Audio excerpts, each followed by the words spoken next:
মালিক,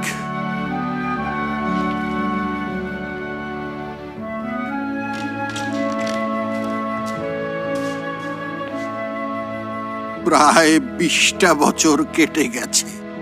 আশা করি ভালোই আছেন। আপনি ভালো আছেন তো? এই কয়েক বছরে আমি বুড়ো হয়ে গেছি। আপনি এখনো আগের মতোই ড্যাশিং আছেন। না, উনি এতটাও ড্যাশিং নন। এই চুপ করো।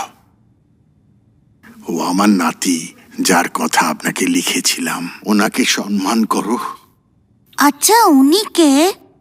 তুমি নিশ্চয়ই দখোয়া। আমি তোমার কাকা, কিন্তু পরে তোমার ভাই হব, তারপর ছেলে, পরে তোমার নাতি।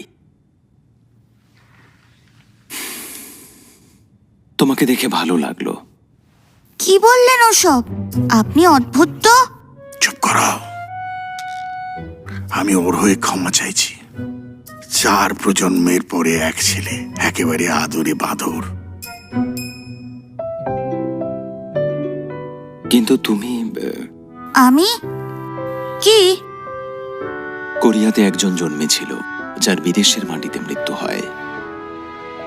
সে তোমার পূর্বসূরি। তুমি ঠিক তার মতোই দেখতে। সে কি দেখতে সুন্দর ছিল? চুপ করো তুমি। জানি না আমাদের পরিবারে কিভাবে এরকম ছেলে জন্মালো। আমি ওর হয়ে ক্ষমা চাইছি।